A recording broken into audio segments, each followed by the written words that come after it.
जम्मू कश्मीर में कुपवाड़ा जिले के हंदवाड़ा एनकाउंटर में 2 मिलिटेंट मारे गए। लश्कर ए तैयबा का कमांडर नसीरुद्दीन लोन भी एनकाउंटर में हलाक हुआ है।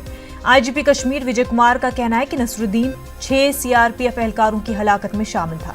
वहीं दूसरे मिलिटेंट की अभी शिनाख्त नहीं हो पाई है। फिलहाल फोर्सेस ने इलाके का मुहासरा कर रखा है और सर्च ऑपरेशन चलाया जा रहा है।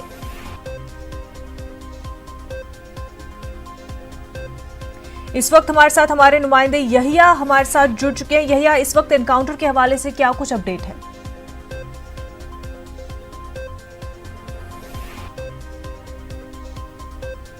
हंदवाड़ा के वनन इलाके में जो है वहां पर मिलिटेंटों की नकल हरकत देखी गई, जिसके बाद फौज और पुलिस ने पूरे इलाके का मुहासरा करके बड़े पैमाने पर तलाशी कार्रवाई शुरू की। इस दौरान 2 अफराद की जो है नकल हरकत देखी गई और उन्हें ललकारा भी गया।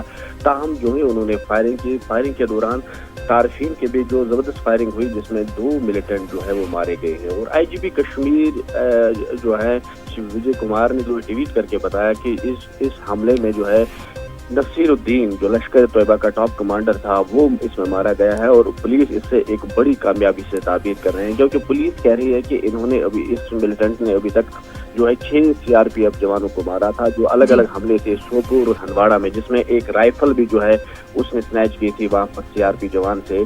तो आज इस वक्त जो है वहां पर तलाशी कार्रवाई जारी है। और इधर एसएसपी जो है एसपी हंदवाड़ा है, उन्होंने न्यूज़ 18 से बात करते हुए कहा कि ऑपरेशन जो है वो पूरी तरह खत्म हो चुका है। अब डेड बॉडी जो है वो निकाली गई है। तो इस वक्त वो एक बड़ी से कामयाबी ताबीर कर रहे हैं, क्योंकि ये जो नसीरुद्दीन जो था उन्होंने एक राइफल भी स्नैच की थी सीआरपीएफ जवान से, जो एक वनन हंदवाड़ा में जो एक एनकाउंटर उस दिन वो एक हमला किया था उन्होंने, उसमें अपने साथ उन्होंने वो ले ली। तो उसके बाद वो भी उससे आज उनके कब्जे से वो राइफल जो है वो बरामद की गई। तो इस तरह से आईजीपी कश्मीर ने कहा कि एक बड़ी कामयाबी है और इससे साबित हो रहा है कि नसीरुद्दीन जो है इन दोनों हमलों में मुलव्वस था। जी मुनज़्ज़ा। बिल्कुल, यहिया बेहद शुक्रिया आपका तमाम तफसीलात के लिए।